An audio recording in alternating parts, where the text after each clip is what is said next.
Okay, I think we've got it going. So this is the North Side Community School in Cincinnati. This is July the 3rd, Tuesday, and I'm talking to Ms. Charlene Dalton. Yes. Okay. To move here. I'm from Harlan, Kentucky. Okay. I left there basically, I guess maybe I was about 6 years old. I have 3 sisters, 1 brother. There was no work there, and my dad moved us to Tennessee, my dad and mom, where he worked at Stoffel's Dairy. Then we moved back. Can I ask you when you were born? 1948. 1948. Well, you're a lot younger than I am. 1948. So you moved around 1954, 55? Yes. When everybody was moving? Right, because of jobs mainly. Then we moved to Tennessee. We moved back to another part of Kentucky, and I can't recall what that was. I was just a small child. And then back to Tennessee again. We were basically moving back and forth a lot. What part of Harlan County were you from? Black Mountain. My grandfather was sheriff of Black Mountain, and he died in a miners' strike, from what I understand. I'd like to hear about that. Okay, it's supposed to be in the history books. I've never found it yet. But when I can slow down one day, I'm going to really search it out. What was his name? Daniels. Jim Daniels. He is in the history books, I'll tell you.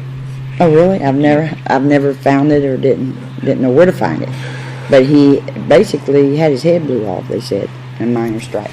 Okay, and did they tell you how it happened? Why? No, it was just a miners' strike. That's all I know. That's all that I was told as a child. It was at Everts, wasn't it? Yes, Everts. Yes, good. Now that I was told. Yes. Okay, I tell you, it is in the. all my mother's people is from there. Mullins, Daniels, that's my mother and my grandmother. Both of them are deceased. So did they, talk about the story? But this is, you. Didn't say that much. When my mother passed, I was like 17. And my grandmother always told me tales because she was always she was the storyteller of the family. For what that's worth. You remember some of her stories?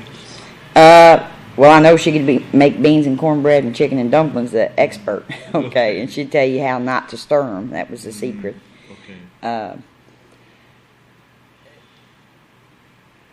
She was married, my grandmother. Well, she talked about, she was married at 12 years old to Jim Daniels, she told me. And it was an abusive situation.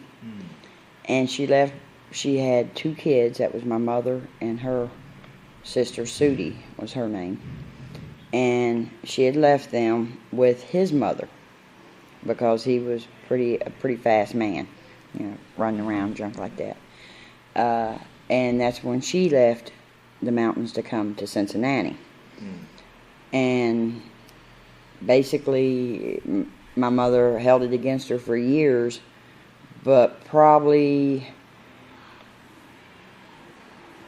just before my mother died, maybe about 5 years before that, my mother and her mother got together and made peace. I was my grandmother's favorite grandkid. If that's worth anything. Well, it is. Because that's how history gets handed down. Right. She babied me and told me stories and all kind of stuff. It's hard to remember right off the top of your head exactly what. I know as soon as you leave, I'll remember 50,000 things. Later, it'll right. come to you. So you moved on. You went to Tennessee and then back to Kentucky, then back to Tennessee, and because of the job situations, things like that, we went at that time. And how we got to Cincinnati we went to my grandmother's and we stayed with them until we could find an apartment. Now, we never lived in an apartment, okay? That was a big deal. When we moved, there's a fly in here killing us, ain't it? When we moved from Tennessee to Cincinnati, we moved in one car, 7 people, and there's 5 kids, my mom and dad and 5 kids, and that's the way we moved. And what we could get in the car or on the car, that's what was tucked. I do remember that. And we ran out of gas right across the Kentucky and the Cincinnati Bridge. And my dad had to sell pop bottles in one of them little folding chairs to get us across the bridge to Cincinnati. So that was a pretty embarrassing situation. But you made it. Yes, we made it. And what we took was what was in the car. Went and stayed with my grandmother, I should say. Lived with her for about a month until my dad got a job at First Covenant Presbyterian Church. They called him a custodian. What that meant was a janitor. I didn't know it for a long time, but I thought he was special, but it was a janitor. That's what he got. And my grandfather worked there also, so there was a tie there.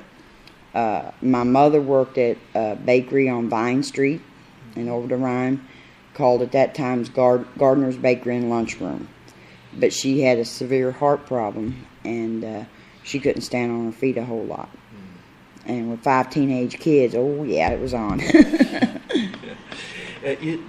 Why was it so different to live in an apartment? Well, an apartment, until I got older, I really didn't.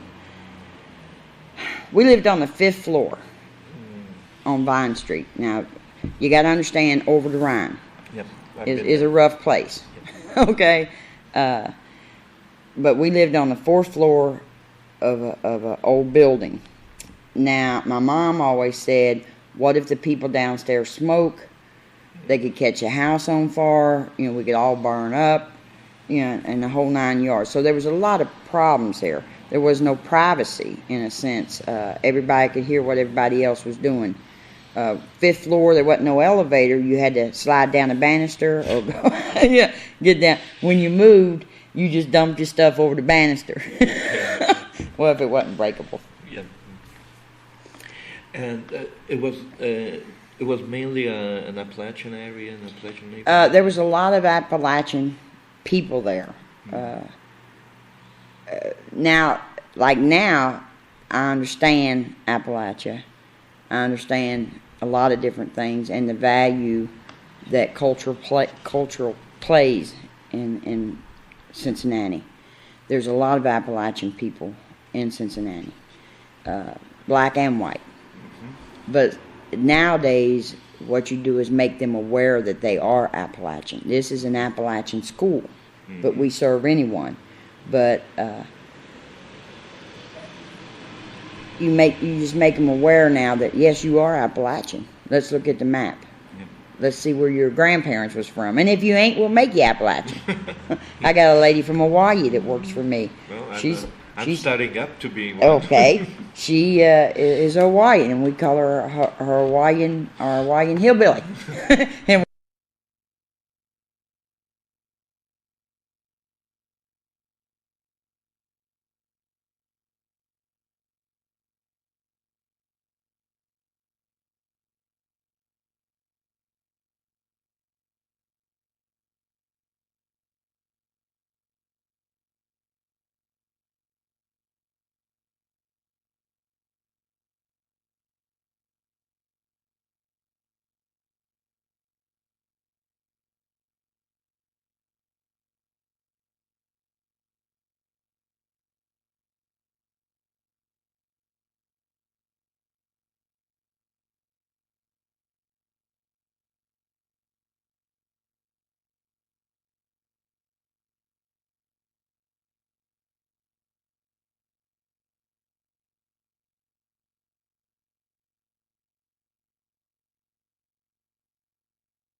and pregnant, and I mean the whole stereotype, you know, and it goes with every culture. You know, they got to poke fun at somebody. But yeah, and when you're a kid and you're hearing that, it puts a lot of baggage on you that it makes you not want to stand up, or you can't stand up for all the stuff. And if you speak out, you're overruled. Yeah. Were there riots that dangerous? Yes, there was riots. Yeah, and similar to what's going on right now, but a lot worse at that time. At least that's the way I see it. And maybe that's in a teenager's eyes. I don't know. I was scared to death. I felt I was somewhere where nobody wanted me to be. In other words, and I felt fear. Were you actually in situations where you thought you were in danger? Well, hell, I knew I was in danger. I'm sorry for cussing. No, I knew I was in danger. We moved up to East Clifton, which is another poor part of Clifton. And I recall my mom was sitting out in the yard at that time. And my sisters and brother, well, I was there and my sister was there. My brother was across the street, and they was all of a sudden, it's like from midair. I had one child at that time. Midair, there was people on the roof, guardsmen. I forget what you call them. They had rifles and stuff on my roof where we lived, okay, and marching up the street. You know, rifles was drew. You know, guns was drew. I thought we was going to die. I mean, that's simple as that. I thought we was going to die, but we survived it. Yeah. It's like Harlan in the 30s. It was pitiful. It really was. I mean, I understand the as you get older, you understand more. I mean, people don't believe that, but as you get older, you get wiser, and you have a better understanding of culture. You have a better understanding of why the riots happened. It wasn't against you personally. It wasn't. But hell, if you got out there, you could have been shot. You know, simple and plain. And just like here, our whole city was on staying in the house. You couldn't leave your houses just a few weeks ago. Yeah. Well, in fact, I was going to ask you about that. So I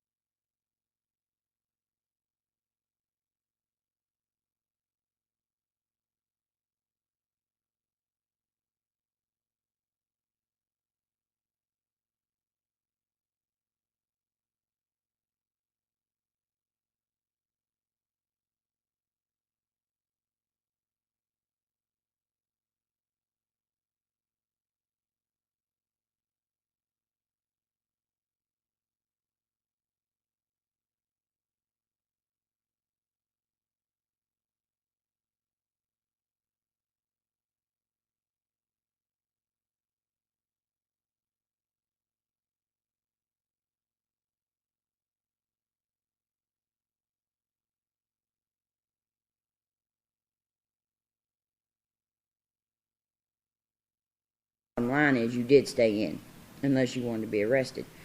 I am an advocate for people's rights. I do a lot of community service. I do a lot of community work. And that's helping black or white. You can see as my school, it's mixed. It's not just white, it's not just black, it's not just that. Name it, whoever wants to come can come to my school.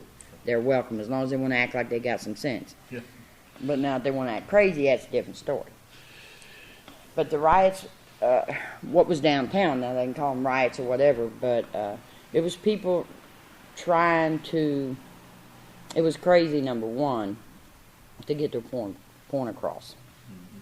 They was trying to get their point across. You know, we feel that we're being not heard. We feel that we're not got the housing we deserve. And the majority of it was black issues because a black gentleman got killed by the police officers. I have utmost respect for the police. I am a community advocate for the police. I just walked Sunday for 4 hours with the police department on a program that they got looking to see what's going on and what's not. So I am an advocate for the police. You know, there's always, anytime you got 10 people, one of them is going to act crazy. You know what I mean? Well, isn't it also that they get some, that they get a profile where the young black male is automatically suspended? At times, and it's the same thing with the Appalachian people. They get the same thing. You know, people will look at me and say, well, who is this woman? I don't dress in dress suits and high heels and the whole 9 yards. I'm just plain and simple. And I want my people to know I'm plain and simple, but I got a mouth like can't nobody help. You know what I mean? I will stand up for what I believe in. If I don't believe in it, I'll tell you. I don't care if you're wearing suit and tie. I don't care if you're the President of the United States. I will say what I think. So did the Appalachian people identify with what the black people were trying to say, to the point that they were trying to say? I think they identify, but the Appalachian people do not get just to me, okay? They are not a minority. They're not recognized as a minority. I'm hoping years to come, maybe even when I ain't here, I think that some of the work that a lot of our people have done, it will be a minority. But I don't know, I don't see it happening in the next couple of years, but I do see that coming. Because, you know, any job applications, even my grandkids, I say, put Appalachian on there.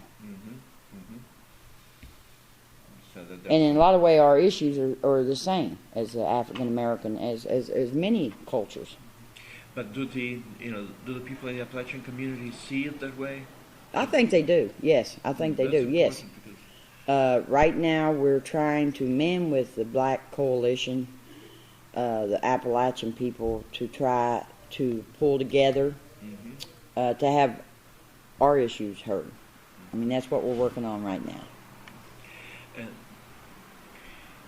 Is there still some of the old Southern race attitudes in the community? Sure there is.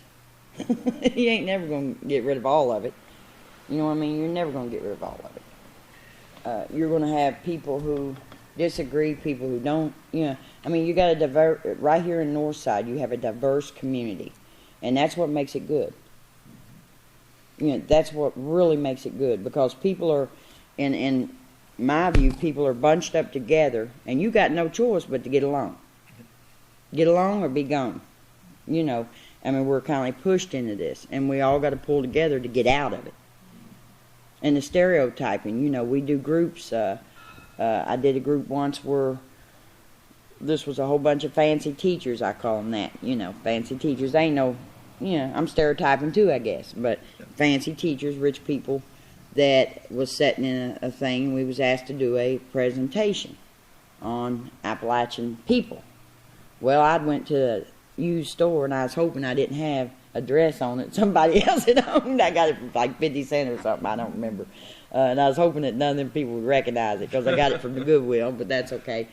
But anyway, we started off, and we brought a lady down, one of the teachers, this was public school teachers, brought them down, and where their concern was they can't deal with these they can't deal with these Appalachian people. What do we do for these kids?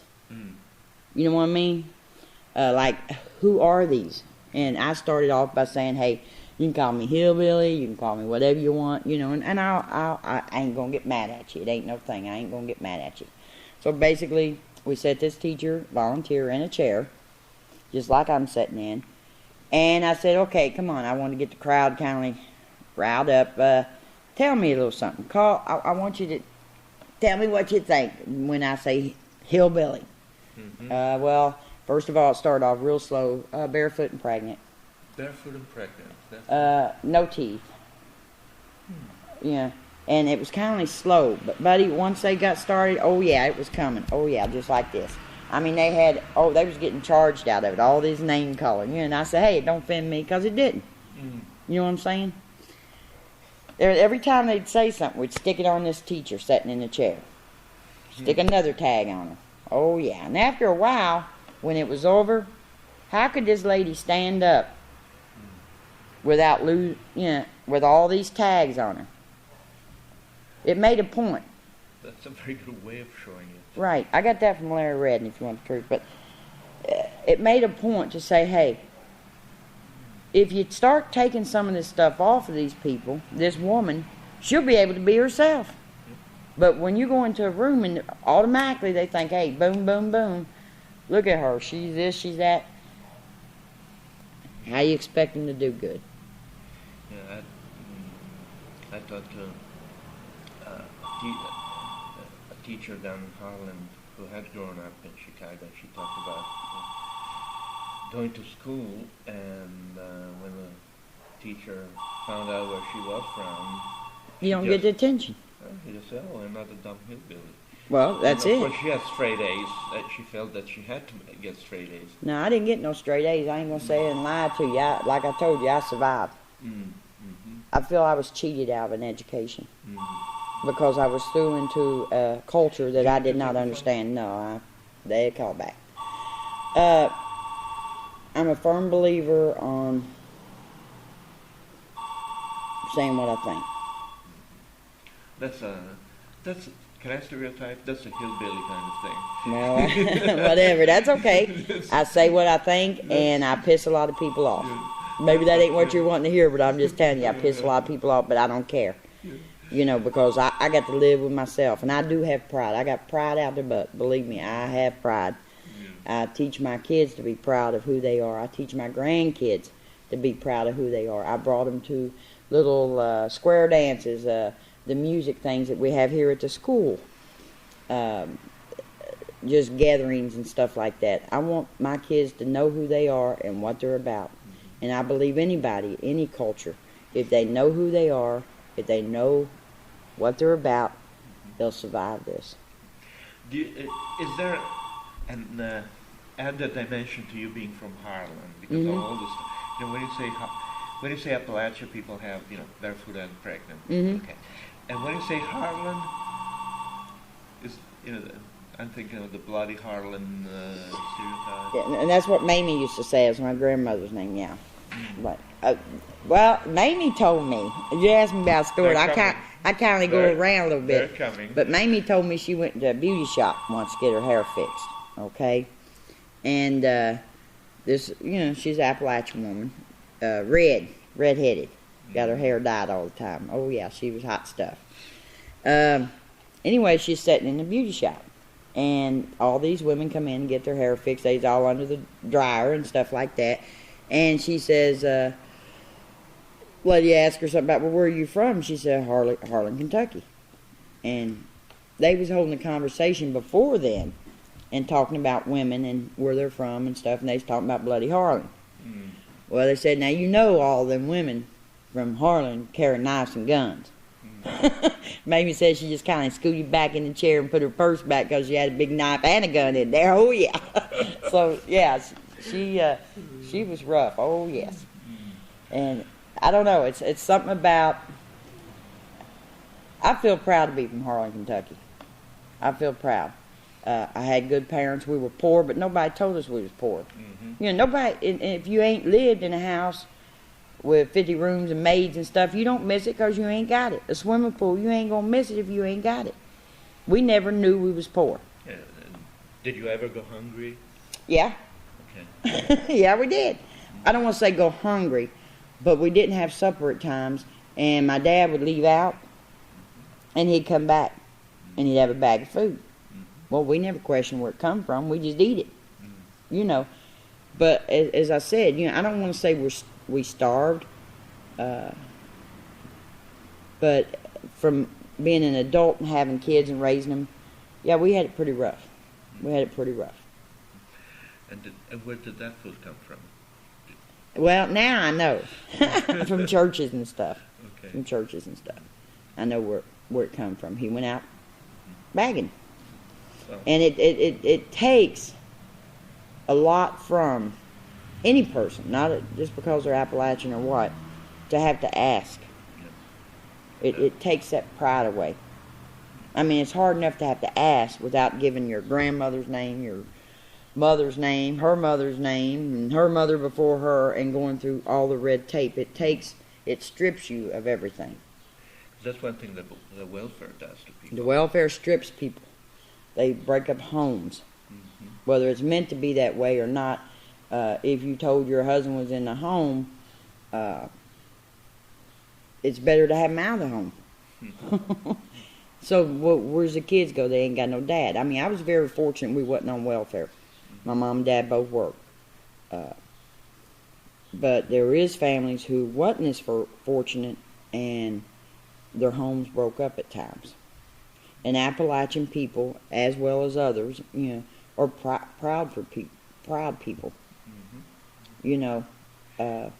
Mean people, some of them. I'm mean sometimes if I have to be. Oh yeah, I ain't got no problem with it. I couldn't run this school if I didn't have some form of whatever it is. I know. It takes some kind of right. Fighting spirit. Yeah, oh no, I got the fighting spirit. I got it in me. I've received, I feel very honored, I've received the key to the city, which is the biggest honor that Cincinnati can bestow upon you. I've received numerous awards. I don't have to have them I don't have to have them plastered, because I know I was the 4th of July, I forget the name of them today. I drove in the back of a car. I was the main person in the parade. Okay. About burned up. The queen. Well, not the queen, but something like that. Yeah, I was the head of the parade in here. I'm very respected in the neighborhood. And yeah, they know I'm Appalachian. And they know I don't take no stuff. Just like the Harlan women, they don't take no stuff. And I guess I'll die that way. What do most of the Appalachian people do for a living here? Are many on welfare or working? No, we have a lot of the Appalachians don't know they're Appalachians, and that's one of the good things. Okay, because it's really good when you can have somebody come to your school or at an event and say, "Well, where are you from?" "Oh, I'm from Jackson County, Kentucky." "Yeah, that's where I was." "Well, you're Appalachian." "Oh, no. Oh, yes. and so you go through the whole 9 yards, and then they realize, David Mann, one of our big council people, he's the Appalachian. Bishop Black, he's Appalachian. Bishop Thompson's Appalachian. I mean, once you start searching, oh yeah, you can find many famous people who are Appalachians. So we don't want to sell our culture short. And if you ain't Appalachian, we can make you Appalachian. Okay. How's that? Because I've been talking to people down in Harlan about low wage work and this kind of thing. That's where a lot of people, when they come to Cincinnati, including my parents, work low wage job, what they could get. Again, they're proud people. They don't want to go on welfare. That's not what it was about. But you was pushed from one culture into another culture. I call it shock probation, shock whatever you want to call it. It was very hard to make that adjustment, and especially as kids. But now that I'm older, I know it had to been a big adjustment for my mom and dad. Probably a bigger adjustment than what I had to make, because it was the pride thing. And I think it kind of, in a lot of ways, stripped my dad of his pride, because he was a hard worker. All my grandfathers worked in the coal mines. You know what I'm saying? All of them. And Mamie had 6 husbands, I think. She outlived them all. So, she outlived them all. But I think moving from country to city, it's a fast lane. It's a fast lane. We're in a lot of religious. They don't sell alcohol. Like in Jackson County, like I said, we go there. They don't sell alcohol. Churches is mainly what you see. Low jobs, or no jobs, I should put it that way. A lot of people are moving out of there. A lot of people who had farms, they got to find something for that income when the tobacco goes, when the cow stuff goes. So they're forced to come into the city where their jobs is numerous. Jobs is, you can get a job anywhere here. The problem is, can you make a living on the Can you make a living on minimum wage, $5.15 an hour, and you've got 3 or 4 kids? And sometimes you can't. but it's better than living where you can't get a job, period. You know what I'm saying?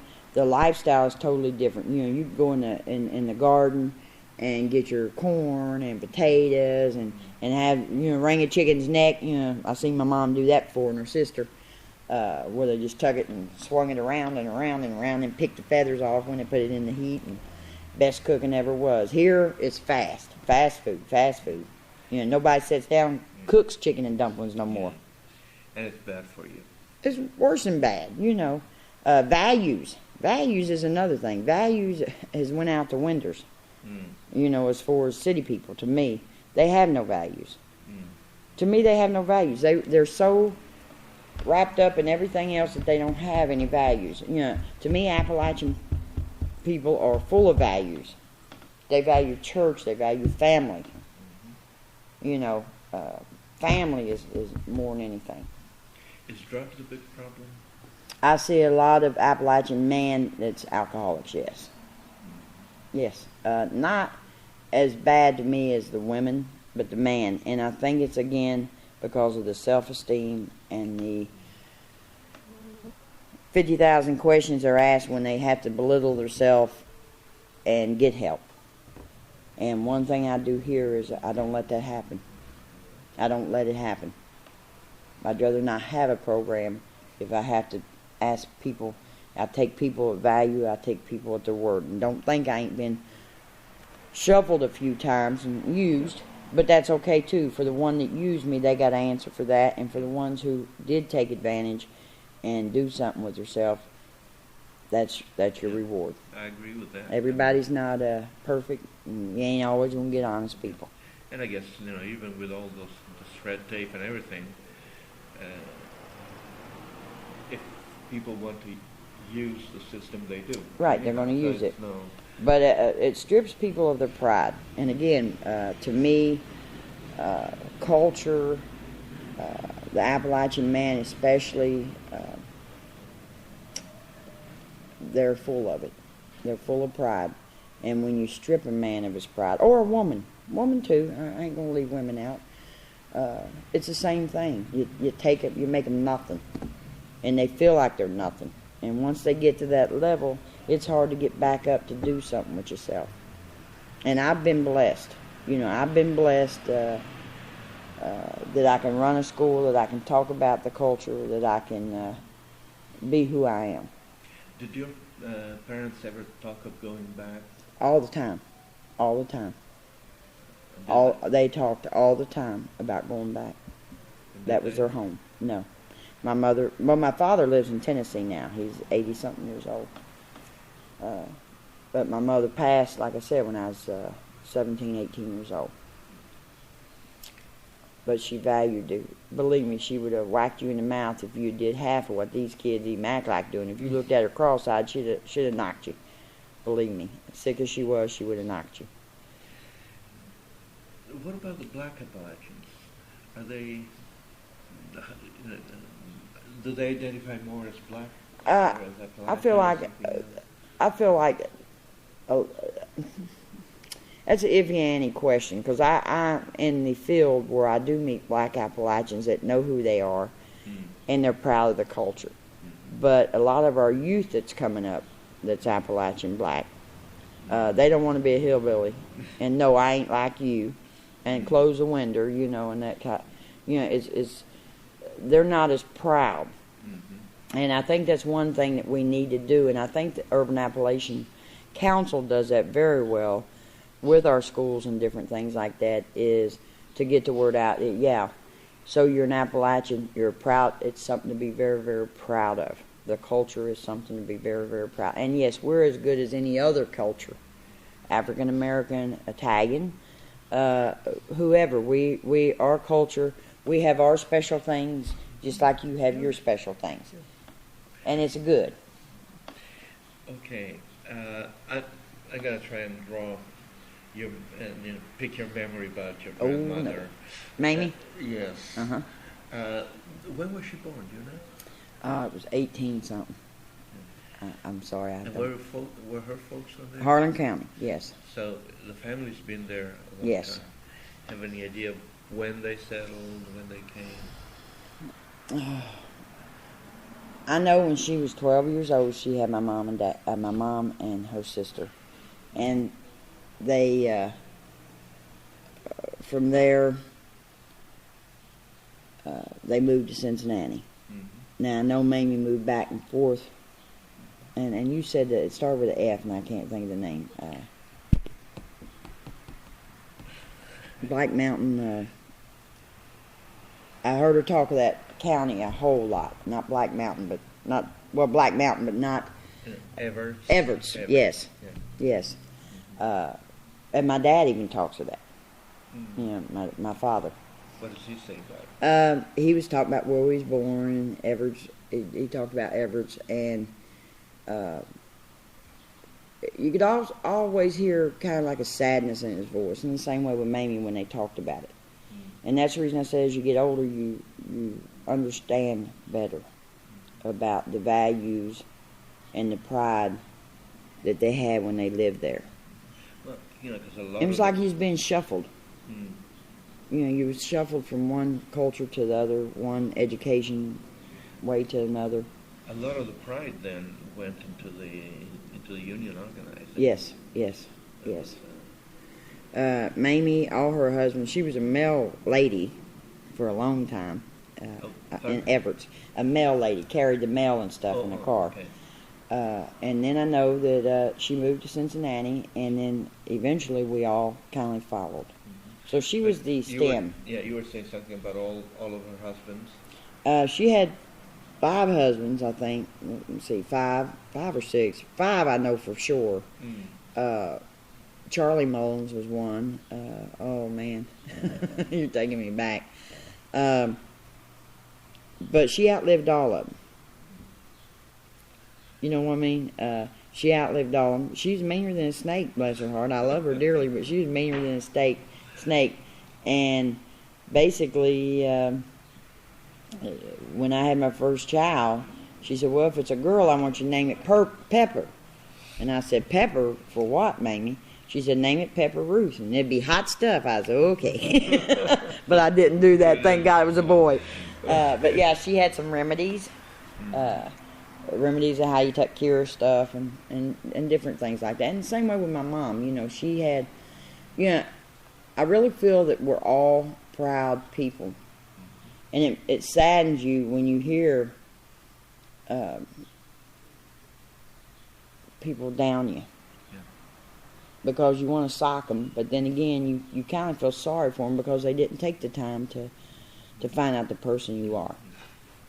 And like I said, I've been very fortunate to be able to instill a lot of my values and beliefs, and the chicken and dumpling thing that Mamie taught me, and the beans and cornbread. I'm real proud of those things. You can still cook those. Heck yeah. That's good. I just cooked them a couple of weeks ago, in fact, for the whole school. Good. Yes, the whole school. We're going to have a Appalachian dinner, and that's what we did. Chicken and dumplings, beans and cornbread, and fried potatoes. And I still fix gravy and biscuits. Oh, yeah. I'm sure they loved it. They did. They gobbled it right on up. Oh, yeah, they did. And I owe that to my grandmother because she did teach me things like that. And I taught it on to my kids, and hopefully they'll teach it on to their kids. And stories, crazy stories. But see, most of my stories are probably from the urban part, I guess you'd say, from living in the city. It was shock, reality. Like what? Can you give me an example? Like moving in a car. You tell your grandkids, hey, we moved in a white car that smoked. It was an old car, and we had all 5 kids in the back seat, and Mom and Dad in the front. And, well, really, there was 3 in the front because my mom or dad neither one drove. Mm. And they, everything that you own was packed right there. And then run out of gas. And they laugh about it, but really it was a horrifying experience for me, but I can laugh about it now. Because I was embarrassed, run out of gas, and here we're going to the big city. The things that people just take advantage. I take my grandkids down to Jackson County in London, Kentucky, so they can see the romping and the tromping, pull off your shoes, take a fishing pole, let's fish, and just the peacefulness of it. The peacefulness. I mean, you can sit back, nobody bothers you. Hell, you can run around naked, nobody would care because the fields are so big. You know what I mean? It's just a different type lifestyle. Yeah. And you know, it's the same thing with this other lady that I talked to the other day. On the one hand, the stereotype is Mm-hmm. you all run barefoot down there, Right. and on the other hand, the sense of freedom is you express it by saying you can take off your shoes. Yeah, you can do whatever you want. You can do whatever It's you know, you see trees. I mean, you see some trees here, but it ain't the same. Mm-hmm. It ain't the same. It ain't No. home. No. You know, it's totally different living. It's totally different people.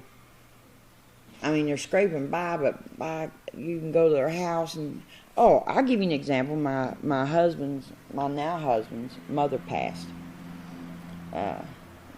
probably about a month ago, which was really hard on us.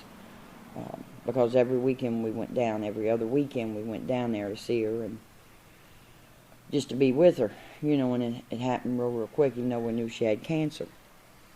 But the how we were treated, the preachers, they all come out of the woodwork. They was at the hospitals, they was with the families. When we got home in London, they had food, oh my goodness. They had so much food that it'd take an army to eat it. The funeral home brought the chairs to the house because they knew people would be over. They were just so gracious. I could never say enough good things about them. Here in Cincinnati, if somebody passes, they pass. I mean, I'm not saying there's not that warmth and that heartfelt feeling that they have down there. You leave your doors unlocked. You have never thought of moving back down there? Oh, yeah, I have. Yeah, I have. I ain't gonna lie now. I ain't gonna lie. We got my husband his family has a farm down there. His brother built a big house in process now up on the hill. And across from there's a milk house, and we got that fixing it up. We've been working on it for a few years. And basically would like to get that done. That's what my husband's mom really wanted. Just for when we go down and we want peace of mind and just get away from the hustle and bustle of the city. And again, open my grandkids, my kids' eyes to a different way of life. So they'll know there's other life out there besides the hustle and bustle, gun shooting, beating up drunks. You know what I mean? Yeah, you adjust to that after a while, but you don't see all that down there. How many you have? How many kids? I have 4 kids. And I have 11 grandkids. So I take 2 or 3 of them at a time down, and they do a little fishing in the pond. You know, there's 2 ponds down on the lake. And they just run around, and in fact, I planted a garden down there. I told my husband's, I go in circles, so just hang with me. I told my husband's dad, I said, you know, Donald, I'd like a little piece of land that I could do some vegetables on. And well, see, I'm mostly city now because I've been up here forever. But I was thinking a little bitty square with a little fence around it, you know, just a few little things. Well, they plowed me a whole field of green beans and stuff. Tomatoes, yes. And I had no clue. I just meant a little bitty patch. I didn't mean a whole field. They work hard down there. Believe me, they work hard. My one of my students, she went down with me, and I took about 4 kids from the school itself to go down there to dig up all this good stuff, you know, the potatoes and the green beans and stuff, so it wouldn't spoil. And the one lady said, well, I can't really let my daughter go because she'll run because she's been in trouble a lot, you know, and she's a mean kid, excuse my French, but she was. And she said, you think you can handle her? I said, sure, I can handle her. I told her, get in the car. We was going to go pick green beans and tomatoes. I'm going to show her a different way of life. So we rode down there, and she said, well, what if she runs?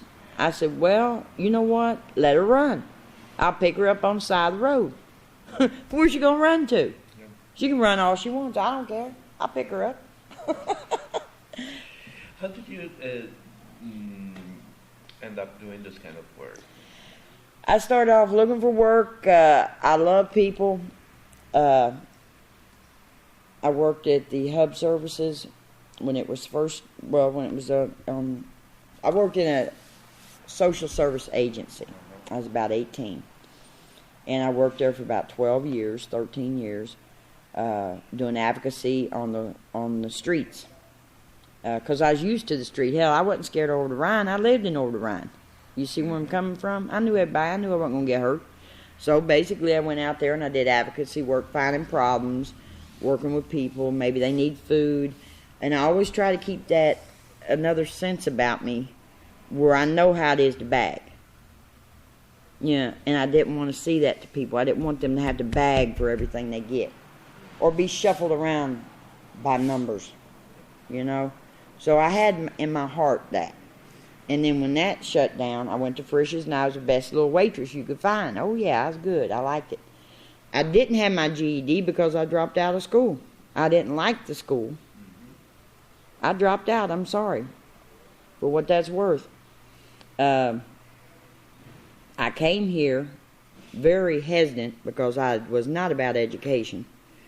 And Larry Holcomb and Larry, who is from Harlan, Kentucky, and then Larry Redden came over to Frisch's and asked me, did I want a job? And they knew I got along well with people and da-da-da. And I'm thinking, oh, yeah, no, I ain't leaving this job for that job. Oh, no. And then about education because I ain't into it. I said, how am I going to work for you if I ain't got a GED? Well, that's not required. We just want your social skills.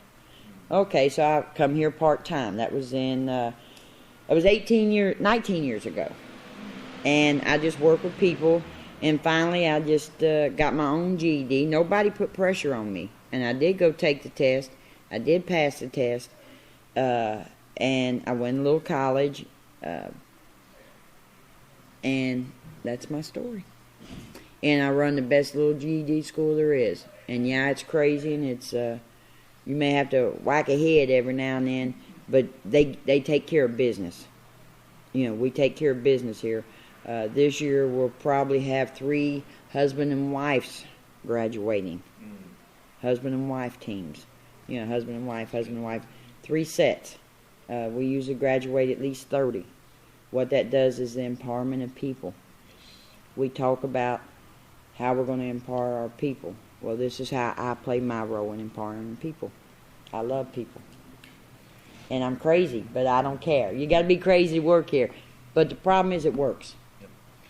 You know, sometimes being crazy is just because you think with your own head.